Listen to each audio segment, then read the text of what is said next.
profetisa morre. Israel envelhece, por assim dizer, no deserto.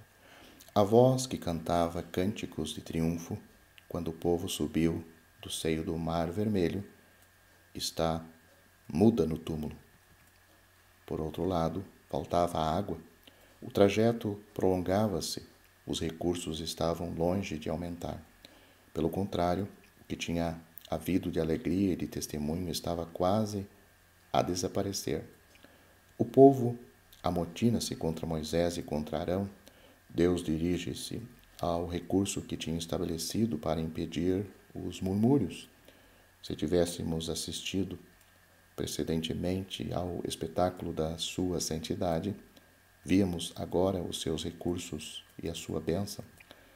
Toma a vara, disse Deus, falai à rocha, e ela dará a sua água. Não há nada mais a fazer senão mostrar o sinal da graça, do sacerdócio, intervindo da parte de Deus segundo a graça que tinha revestido a sua autoridade, e dizer a palavra, e tudo de que o povo tem necessidade será obtido imediatamente. Não era precisamente a graça que tinha acompanhado o povo, desde o Mar Vermelho até o Sinai. Também não era a autoridade que punia o pecado, mas era a graça sacerdotal, tomando conhecimento do pecado e das necessidades para restaurar o povo das impurezas e obter tudo o que era necessário.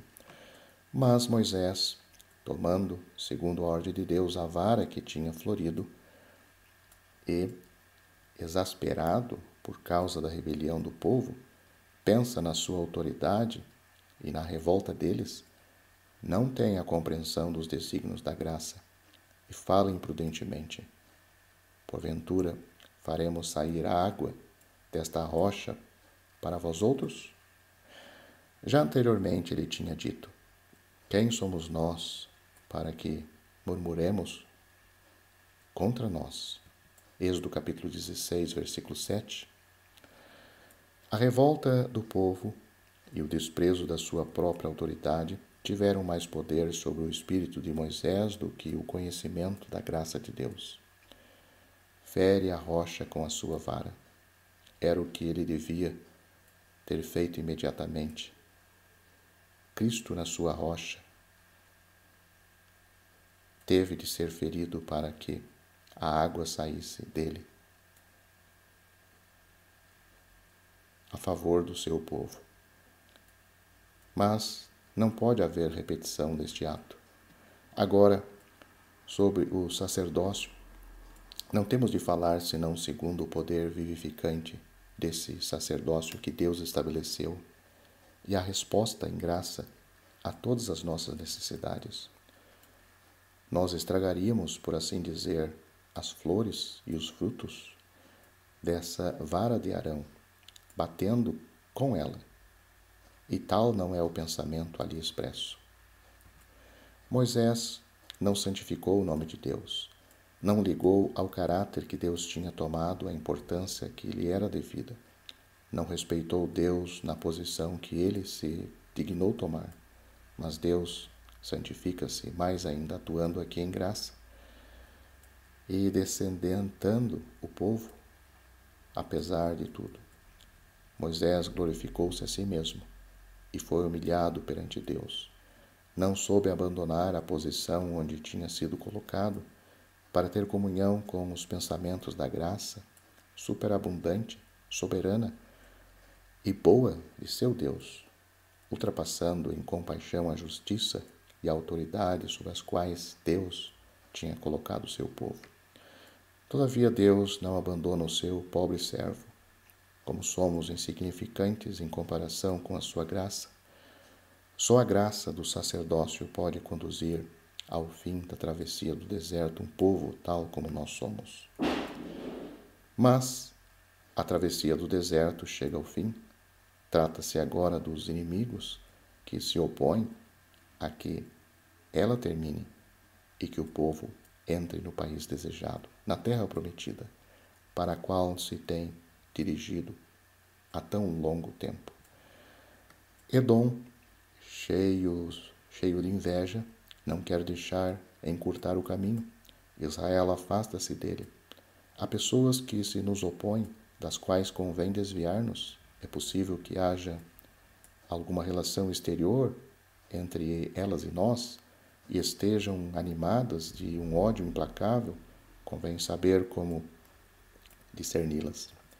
Deus as julgará quando a sua hora chegar. A nossa mão não deve estar contra elas. Quanto aos inimigos de Deus, eles são nossos inimigos também. Onde o poder do inimigo é evidente, nós somos chamados a combater os combates de Deus. Mas encontramos no caminho aqueles que têm por origem as fontes da promessa, embora sejam segundo a carne e caracterizados pela carne. Deixemo-los a Deus. Não é a nós, mas sim a Ele que compete julgá-los. A ocasião para entrar em luta não é aparente. Não seria legítimo para o povo. Agora Arão parte também. O serviço reveste, por fim, um outro caráter. Não se trata precisamente de conduzir o povo com paciência através do deserto, onde a carne se manifesta. Ele vai encontrar inimigos e dificuldades, porque há, para nós, dificuldades distintas da conduta e da paciência da vida. Os israelitas entram em contenda com os cananeus no sul, embora não tenham ainda entrado no país, mas o rei dos cananeus foi advertido da chegada deles pela presença dos espias. Era ainda um dos frutos da falta de energia da fé que os tinha levado a enviá-los. Quão pouco nós ganhamos pela prudência da incredulidade. Dá oportunidade ao poder e aos ataques do inimigo.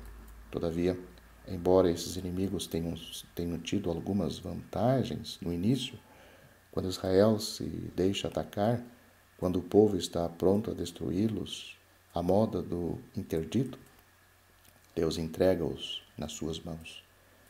Tomemos boa nota disto. Mas o povo, atormentado pela fadiga, murmura ainda, porque com efeito o caminho era longo.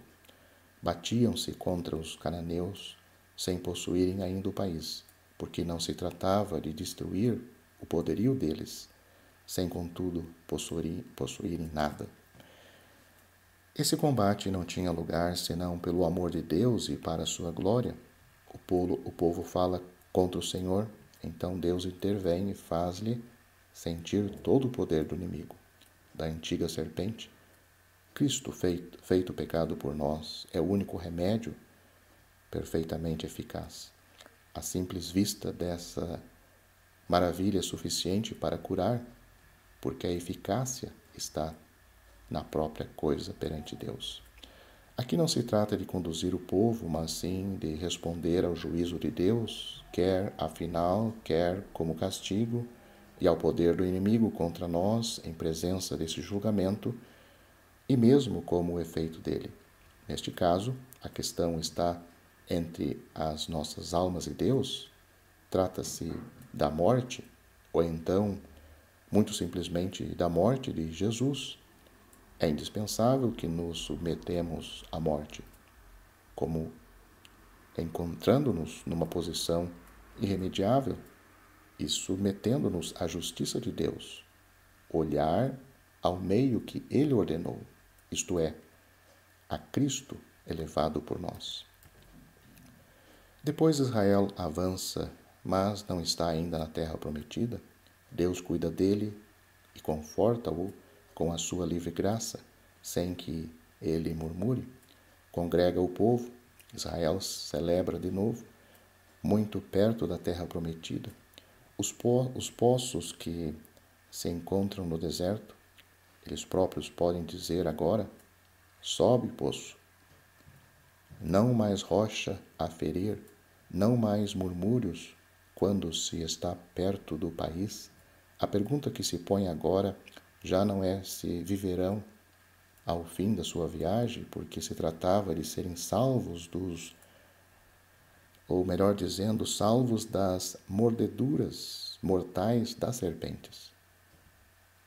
Estão curados, andam, bebem com alegria e cânticos de louvores, cavam, porque a sua atividade se manifesta quando se encontram em presença da graça de Deus e a água sobe no deserto.